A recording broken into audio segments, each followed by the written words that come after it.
आज हम लोग पढ़ेंगे प्रकाश का परावर्तन। ठीक है, देखिए क्या लिखा हुआ है।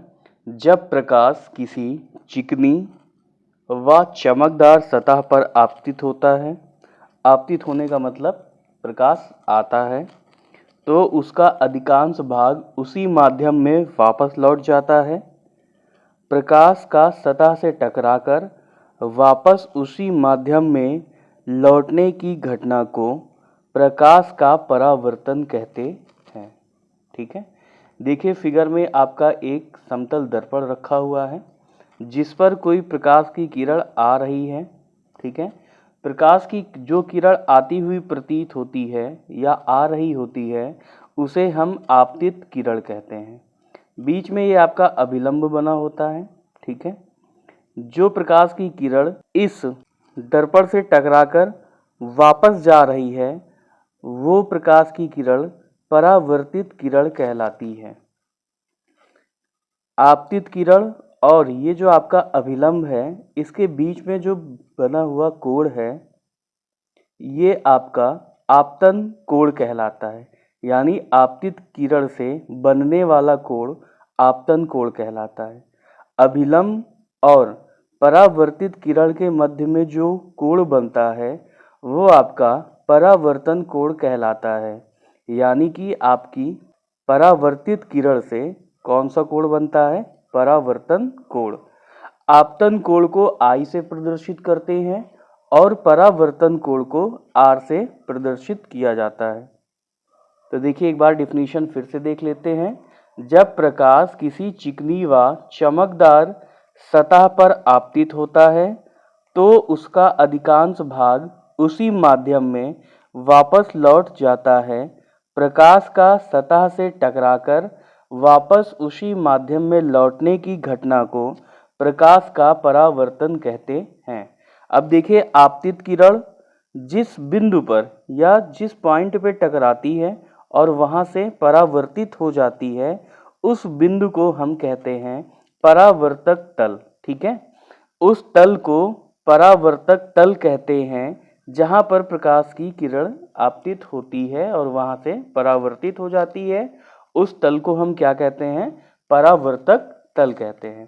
प्रकाश के परावर्तन की मात्रा यानी प्रकाश कितना परावर्तित होगा उसकी मात्रा तल की प्रकृति पर निर्भर करती है।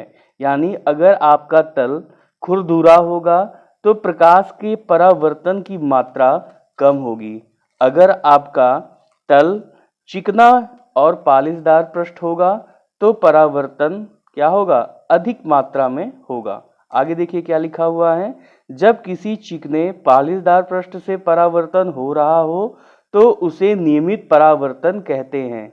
जैसे कि आप पृष्ठ देख रहे हैं ये कैसा है? पॉलिशदार है और चिकना है, तो इसमें जो परावर्तन होगा उसे कैसा परावर्तन कहेंगे? उसे हम कहेंगे नियमित परावर्तन। लेकिन जब ये खुरदुरा तल होगा तो ये नियमित परावर्तन ना कहलाकर क्या कहलाएगा? अनियमित परावर्तन। देखिए क्या लिखा है। तथा जब खुरदुरे पृष्ठ से परावर्तन हो रहा हो तो उसे अनियमित या विचलित परावर्तन कहते हैं। अब परावर्तन के कुछ नियम होते हैं, चलिए हम देख लेते हैं परावर्तन के नियम। चलिए देखिए परावर्तन के नियम में पहला नियम है आपतित किरण। चित्र में जैसा कि आप देख रहे हैं प्रकाश किरण आती है वो कौन सी किरण कहलाती है? आपतित किरण। परावर्तित किरण, जो किरण पृष्ठ से टकराने के बाद परावर्तित हो जाती है वो कौन सी किरण कहलाती है? परावर्तित किरण। तथा आपतन बिंदु पर खींचा गया अभिलंब। आपतन बिंदु कौन सा है? जहां पर दोनों किरणें आपस में मिलती हैं, यानी आपतित किरण जहां पर गिरती है और वहां से परावर्तित होती है वो क्या कहलाता है? आपतन बिंदु कहलाता है। और इस बिंदु पर जो अभिलंब खींचा जाता है वो तीनों एक ही तल में स्थित होते हैं। तो देखिए क्या लिखा है। आपतित किरण, परावर्तित किरण तथा आपतन बिंदु पर खींचा गया अभिलंब तीनों एक ही तल में स्थित होते हैं। आपतन कोण I से प्रदर्शित किया जाता है, जैसा कि आपने पहले भी पढ़ा है कि जो आपतन कोण होता है उसे I से प्रदर्शित करते हैं और परावर्तन कोण को स्मॉल r से प्रदर्शित करते हैं।